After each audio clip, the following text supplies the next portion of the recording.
So you're a Ford owner. You've got that check engine light staring back at you, and the code reader says P1405. Well, you've come to the right place. In this explainer, we are going to break down exactly what that code means, and way more importantly, how you can fix it yourself. Let's dive in.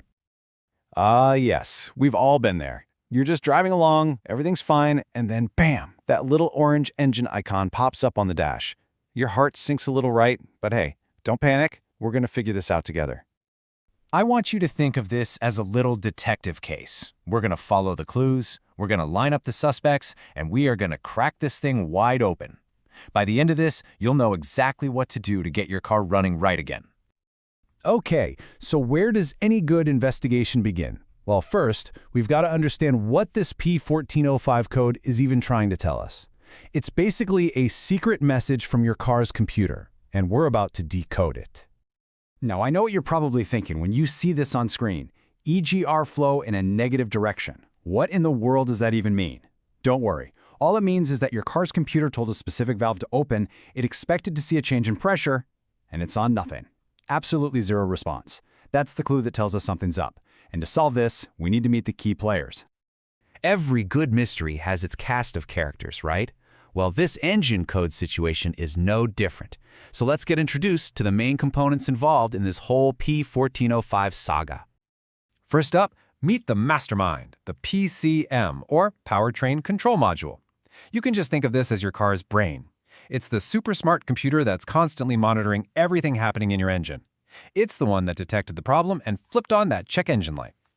Next in the lineup is the EGR valve. Now, its job is to take a tiny amount of exhaust gas and recirculate it back into the engine. Sounds weird, right?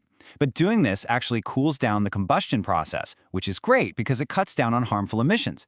So the P1405 code is basically pointing a finger right at the system saying, hey, I think this valve is stuck shut.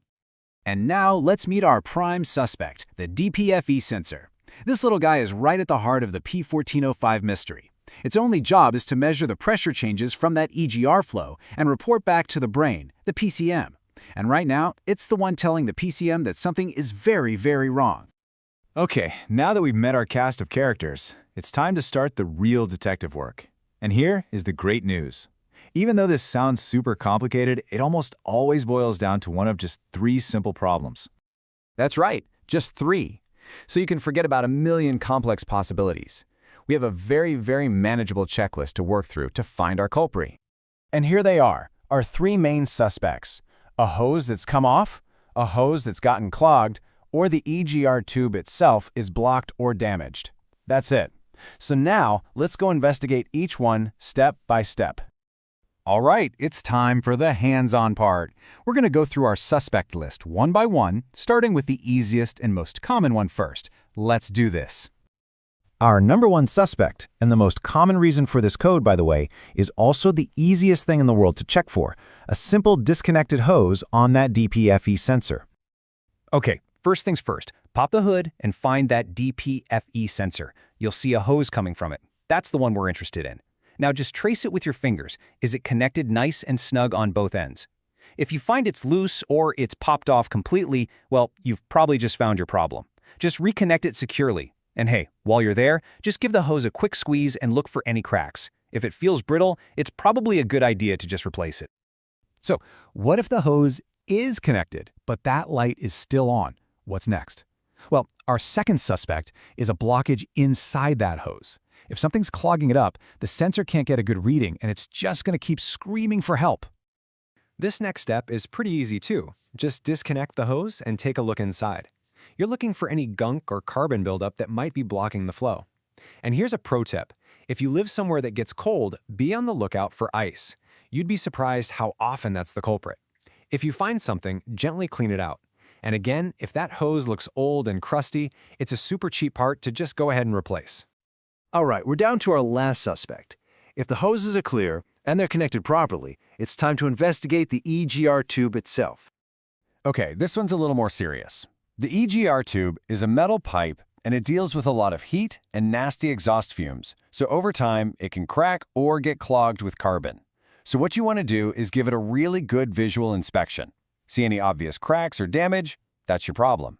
If the tube is damaged, it will have to be replaced. But the good news is, once you fix that, you can clear the code Take it for a spin and you should be good to go. And there you have it, case closed. Now, let's just quickly recap everything and put it into a simple action plan so you can get your Ford back on the road and turn that pesky check engine light off for good. This right here, this is your ultimate cheat sheet for fixing the P1405 code. Just start at the top and work your way down. Is the hose loose? Reconnect it. Is it clogged up? Clean it or replace it. Is the tube itself cracked? Replace the tube. I mean, it really is that straightforward. Look, the most important thing to remember here is that you've got this. That check engine light doesn't have to be this big, scary thing that means an expensive trip to the mechanic. With just a little bit of knowledge and a few simple checks, you can totally solve this problem yourself. So now it's your turn. You've got the knowledge, you've got the plan, you know all the suspects. The only question left is, what's the first thing you're going to do when you pop that hood?